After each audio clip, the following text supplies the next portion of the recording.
Hiya and welcome to the Chatty Zebra Christmas Collection video flip through. Today I'm going to show you the free workbooks that we have as part of our Christmas collection this year. We have the Boy Called Christmas book study, the Nordic Christmas workbook and a Handmade Christmas Activities booklet. I'm so excited. Christmas is literally my favourite time of year. For the last few years we've been doing Christmas school, which is supposed to be December but normally leaks into November as well. So this year we will be doing these, and yeah, I can't wait to share these with you. So I will start with A Boy Called Christmas. Now what you might notice is there's like a Nordic theme this year, like Hygge, Scandinavia. I'm thinking like snowy mountains and fir trees and all that lovely Christmas imagery that you get. So A Boy Called Christmas, this is our favourite Christmas workbook, book. We have read it for 3 years now in a row, I think, and this year they're making a drama, a live action drama that I think is going to be shown on BBC at Christmas, so we're super excited about this. So like all our book studies, it follows the book chapter by chapter, and then it has a copywork page for where you can copy out the passage from the book and practice handwriting and spelling and things like that. And then there's a reading comprehension page with questions about it, a draw inspiration page, and then there's worksheets related to what happens in the chapter. So this one is Father Christmas, what facts do you know about Father Christmas? And we find a consistent layout works really well for our children. I think having a bit of variety with the different worksheets so it doesn't become too boring, but also the consistency of knowing what to expect seems to reduce the demand that sometimes they can feel with work. So we're looking at Finland's forests, and then at brown bears, at moose,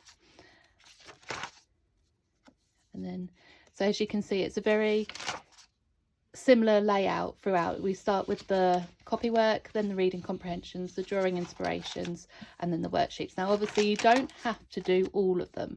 You, like all our workbooks, please feel free to pick and choose the bits that work well for you and your family. We certainly don't do every page of every workbook. It depends on what mood they're in, what routine we're in at the time, what rhythms we're following.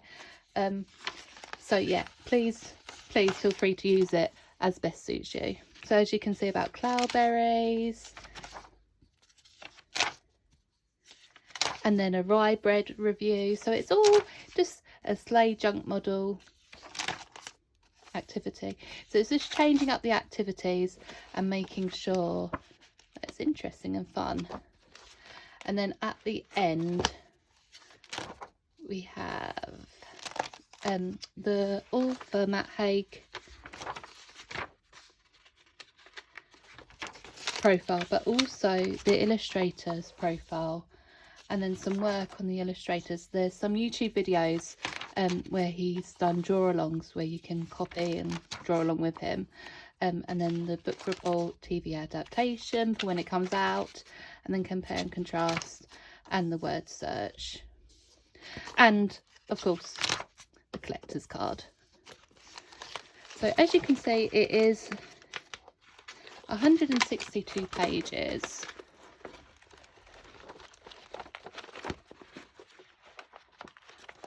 Yeah. So that's the book study, A Boy Called Christmas book study. And then we have the Nordic Christmas workbook. So this is more generalised. But again, so this time we're going to look at 4 countries in close: Sweden, Finland, Denmark and Norway.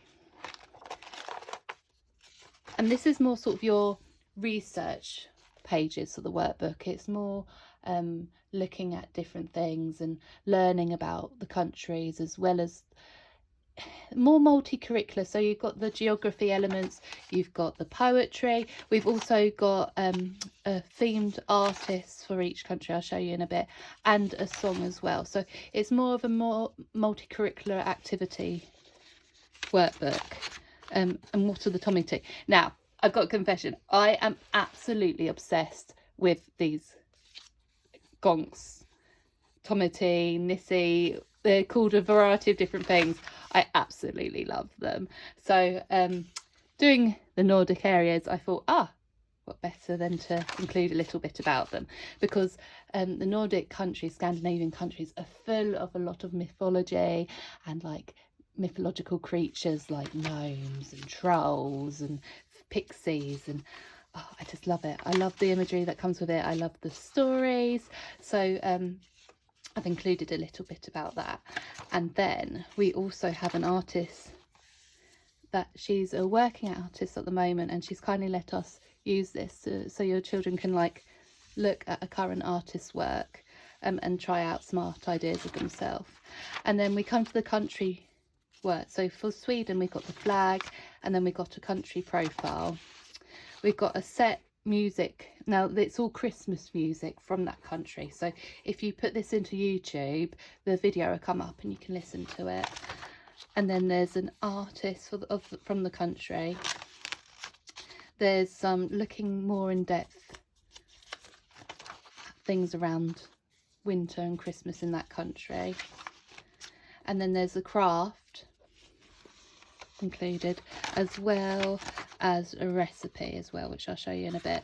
So each country has the same sort of layout of artist, music, craft, baking and information research sheets. Yeah, so that was the baking, and then this is the face of St. Lucia. So each, and then there's a food review as well. So my plan is to get like a little bit, so for example, cloudberry jam. Never tried it in my life. And I thought, this would be a great opportunity. We can get all these foods that we read about in these stories that I think, it sounds nice. I really want to know what it tastes like.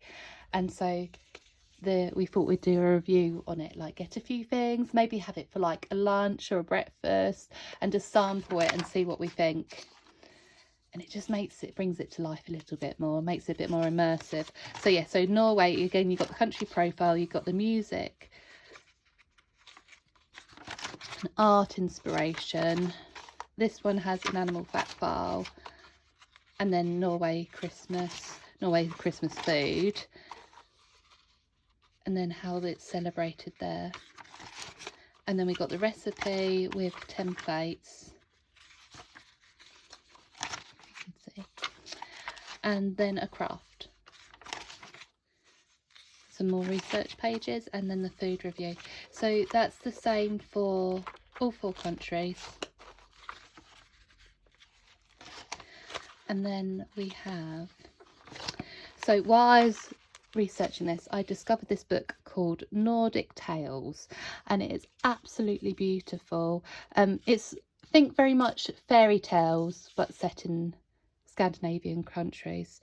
And the imagery from the artist, I apologise now if I get her name right, it's Ulla Finell, is absolutely stunning. Like, the artwork is just absolutely beautiful. I'm going to buy the book literally just for the illustrations.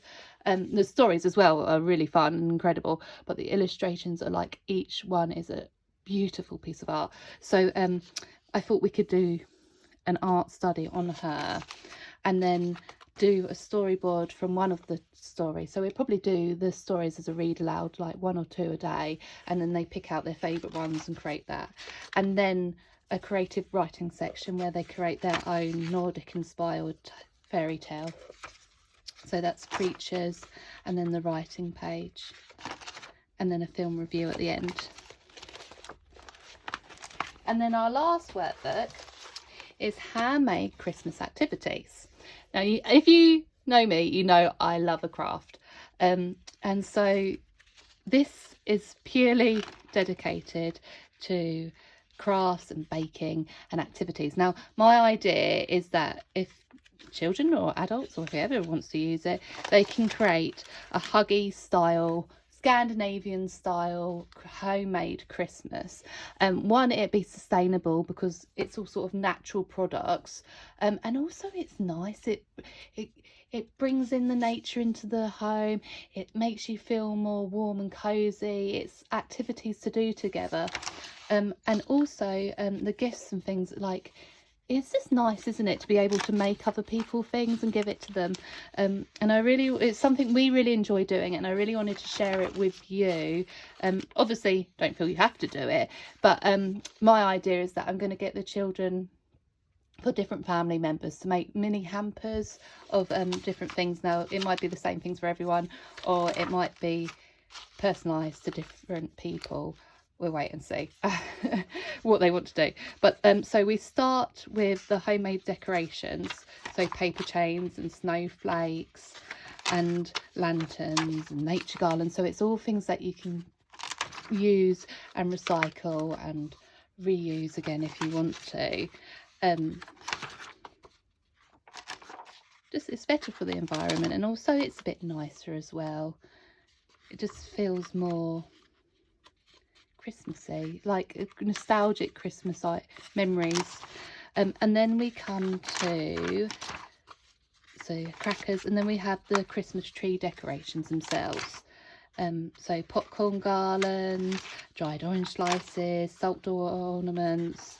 There's all range of different things, so you can pick out which ones suit you best and which you'd enjoy doing. And then there's a homemade Christmas gifts. So there's a planner, so they can write out the name of who they want to make the gifts for or buy gifts for, and then what they're going to get them. And then there's some different ideas of things. There's some are baking, some are food, some are arts and crafts. So there's a variety to choose from. Some are easier than others. So all the children, whatever their age, can join in and help.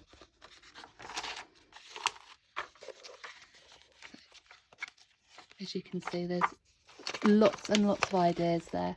So I hope that you've enjoyed this. I'd love to know what you think about them. I'm so excited to start this. I do this every year. I'm like, no, I will wait to December. I will wait to December. But I just know we will not wait to December. It will probably be within the next couple of weeks that we start it. So I would love to know what you all think. And yeah, thank you and happy Christmas.